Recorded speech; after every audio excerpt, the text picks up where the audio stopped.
First of all, this is called the Jelly Phone. This Jelly Phone I backed on Kickstarter, and the premise for this phone is that it's going to be like a backup phone basically, in case you really need something very, very small and compact. There's only 2.8-inch screen that's very reminiscent of phones from the early 2000s actually. But yeah, the reason why it's so small is because you can actually just fit it anywhere. You can put it even in the back of your jeans pocket, in the smaller pocket of your jeans pocket, you know, kind of like the iPod Nano. And yeah, it's a very, very small usable phone. Actually runs full Android. Let's fire it up here. There we go. By Unihertz. It's actually powered by Android 7, I believe. This is actually quite a new version of Android. Not quite Android 8, but Android 7 is actually quite impressive. I think a device this small runs such an updated version of Android, which is really nice. Then we have the Neptune Pine to compare it to. This has been previously the smallest Android device I ever had. This runs Android 4.2, but it doesn't have access to the full Google Play Store, which is kind of an issue. This one has full access to the Google Play Store, which is awesome. That means you can install any app that's available for Android on this phone. And I got the Pro version. The Pro version comes with, let me look it up.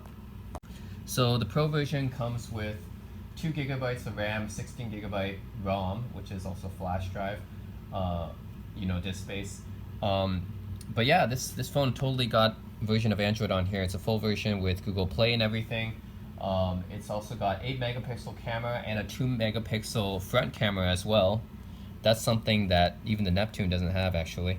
And it does have this home button as well as the back button and you know, the menu button here. So that it does have all the buttons that you would expect it to. So yeah, this is a full Android phone in a tiny 2.4-inch screen package, which is really amazing. It's got a quad-core 1.1 gigahertz processor too, by the way. Volume buttons right here. Then you got micro USB charger, not USB-C, but micro USB. Power button right here, the microphone and everything down the bottom. But yeah, it has like a front-facing camera and everything, which is something you would not expect for something like this, something this small. Let's see if we can fire up the camera here. Nope. Maybe oh right, so I didn't charge this fully. But yeah, anyways, it's pretty impressive that it does come with a 8-megapixel back camera and 2-megapixel front camera. That's actually better than the iPhone SE I'm using to record this video. The iPhone SE only has a 1.3-megapixel front camera. So pretty impressive for something this small. That's the Jelly Phone right here. This is the Neptune Pine if you want to compare it.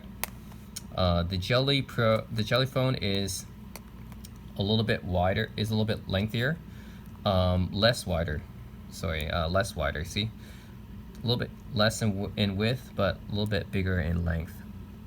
But otherwise, they're both really, really small. But this one can't run the full Google Play Store, which makes it a little bit of a glorified, feature phone almost, because it has a set amount of apps you can't really change. It's a little bit annoying. It does have a camera too, though. But of course, it's also running older version of Android 4.2. This running full Android 7 with the Google Play Store, which is awesome.